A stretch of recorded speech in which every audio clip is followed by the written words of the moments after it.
Sup Shredders, my name is Logan aka Spiderhands and welcome to an SP Reviews where today we'll be checking out a track from an act named Ramener titled In Her Hands. And if we switch over to here, we have ourselves the track on the screen on YouTube.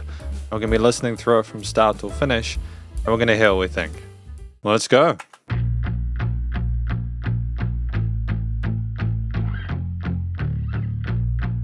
Nice unison between the distorted guitars and the bass there.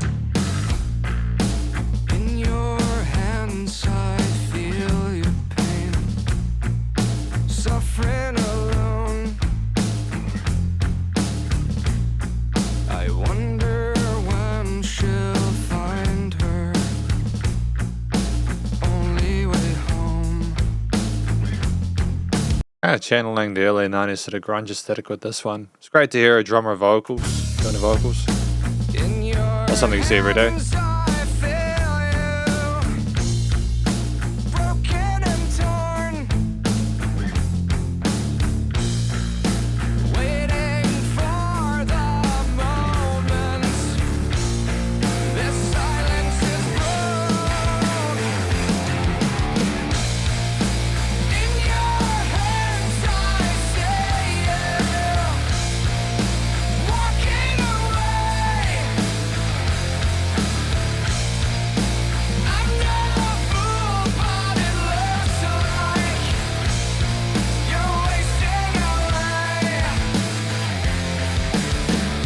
Going up into the higher range in a chorus when you're able to do it as a singer is very effective. Soars above the rest of the lower to mid elements. Well done.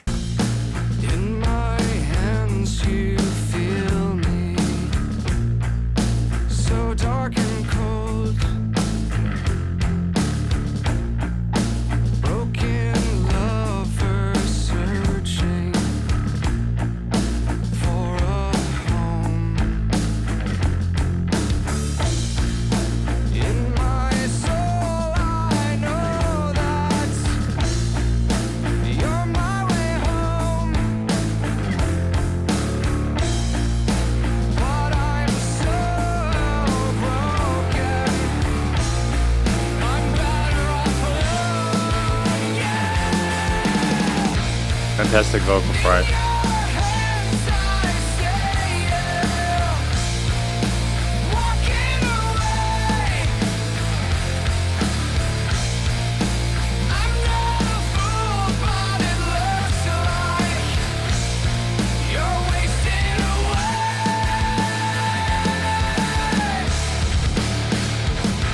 Excellent opportunity for a change in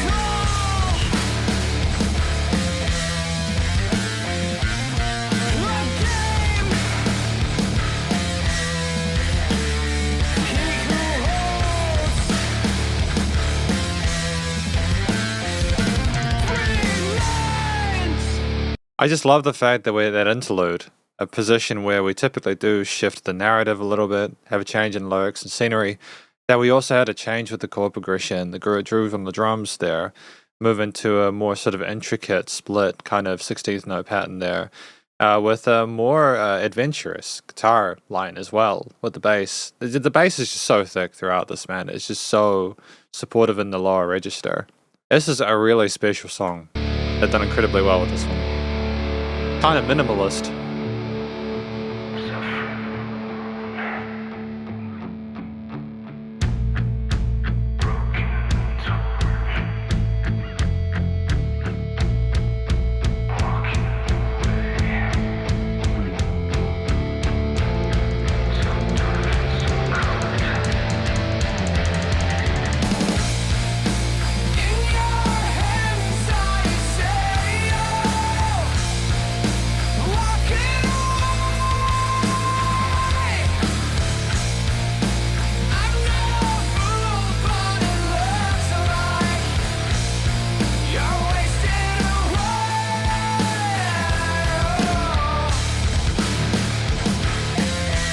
Halftime chorus for effect.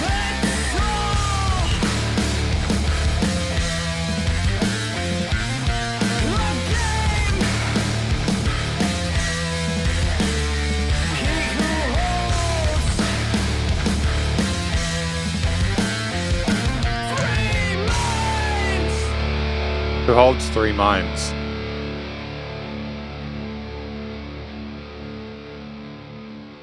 I'm gonna have a think about this one. I'm not sure if I entirely get it. I'll have a look through the lyrics again and come back to you for the conclusion. So I'm having a look through the lyrics at the moment.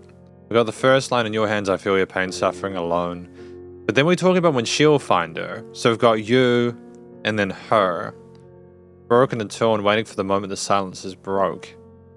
You know, so the you is the person who's just suffering and they're having a terrible time with things. The you're is wasting away, having just a horrible time. Broken lovers searching for a home. And then we're talking about themselves. My soul, I know that you're my way home, but I'm better off alone. And then there's a thing here, it's all a game. Who holds three minds, which I assume is the I, you, and the her. Okay, I think I kind of get it. Because welcome to the conclusion of my review of this track from an act named Ramener titled In Her Hands. I think that the you're, the person that this track is about, they're having a difficult time because of her actions, potentially. It's like a game, whoever is controlling the three minds. So clearly the person, I suppose, who is controlling the three minds is causing a sense of damage to the others, or just drama. There's maybe some manipulation involved. They can't escape from the situation. They feel trapped. The person who's telling the story doesn't feel like they're particularly well equipped to be able to handle things anyways. They see this other person as their way home, but they know that their soul is broken. They don't know if they'd possibly be better for that to occur. I think this track is about people struggling through hardships, acknowledging the roles that the individuals involved have to play, and ultimately it just sounds like a very sort of toxic situation they're describing within this track, within her hands. There's more nuance to it, but I wanted to sort of make sure that I didn't sort of overanalyze it too much. The story is compelling, it's interesting. I'm sure there'll be an audience for it to kind of try and figure out what's going on. As even though the language is like reasonably accessible, there's just still things that just don't necessarily add up to me, I suppose. But the vocals are well done. I think that the singer shows great technique, is really clear in that range there with nice presence, and just, you know, sounds sensational when paired with the guitarist, bass, and drums. There's really solid, you know, like head and chest voice there. The vocal fry is scintillating, and at some points we just scream. There's just a huge amount of passion behind it. There's also dynamic range. Things are not the same loudness the entire time. A little bit quieter in the verse, where things are also a little bit quieter surrounding it. Coming up into that chorus section where things kind of escalate. And then ultimately you just have things kind of belt. There's a nice sort of interlude section as well with the other sort of like the other musician, like I think that the guitarist or something like maybe comes in and does like a little sort of guitar lead, and also talks about the three minds stuff, which is dope. It's nice to trade off between different members of the band and doing different vocal parts for different vocal textures. So the singing was great. The track itself, at 4 minutes 14, consists of verses and choruses and the interlude sections with the outros and such, and the intros. And I think that the power of this is that you have such consistency with the main sort of guitar riff throughout most of the track, to then switch in the interlude when there's a bit more sort of awareness of a change in the thematic direction. You know, we don't get that kind of sense of, this is new information, what's going on here. It's almost like it's a resolution, but it's a sad one. That main riff there is made up of the guitar playing, which kind of is palm muted. It's palm muted for the verse parts there with the power chords and stuff like that. And then we go into the chorus where they open up and they just go full bore on it. Things are very loud, which is kind of on par for the course of the genre, and it works here. It's nice sort of A-B contrast. There's a little bit more sort of like fluidity and technicality to that interlude riff, but it doesn't overstay its welcome. Nice use of triplets there with the 16th notes, and the drums are on par with that. They're nicely chopped up and sort of in sync with that. There's a variety of different cymbal chops and grooves there on the kick snares and such, and I think that as well the fills, that we had some interesting sort of like double kick parts interspersed with the toms, which was effective. With the bass moving around that low end and kind of, so again, it's being really supportive, pocketing a lot of the time, but nicely in sync and niched in there with the rest of the elements, creating a really nice thick mix that had a lot of presence and heft to it. That I'm really glad we had that interlude in there to switch things up instrumentally, as I feel like 4 minutes would have been a little bit too long to have the same riff kind of repeated more than it was. But I understand, given the lyrics and given the context of the track in general, why we did that, and I thought it was smart. The theme itself sounds kind of depressing and kind of rancid, and it's a very intense experience. It's full on, and it kind of suffocates you, and it makes you sort of imagine what the people are going through within the track, and I think that's very effective because of that. full of power chords and tension and kind of angst.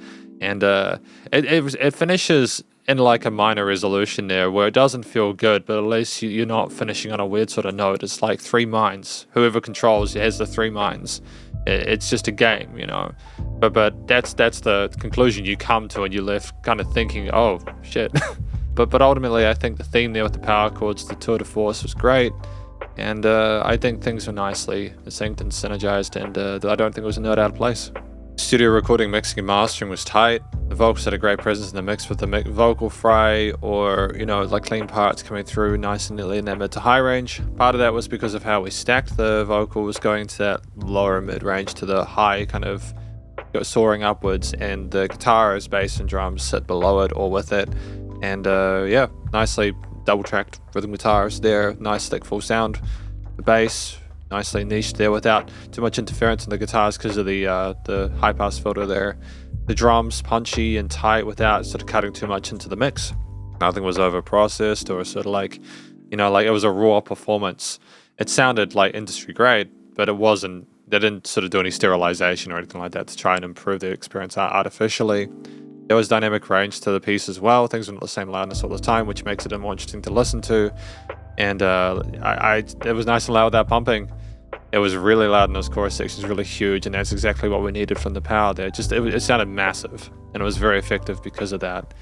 Coming down for the kind of breakdownish kind of interlude kind of stuff, there was a nice mix there, and things were seamless. And that's my review. It's a really positive review of the debut single from Ramener, titled In Her Hands, and hopefully you enjoyed it. If you did, please go show them some love via their various social medias and YouTube page, and stay cool and stay safe, and please remember to support your local musicians and artists at this point in time, as they have more than ever thought of crazy stuff going on in the world, and I'll catch you in the next review. Spiderhands out.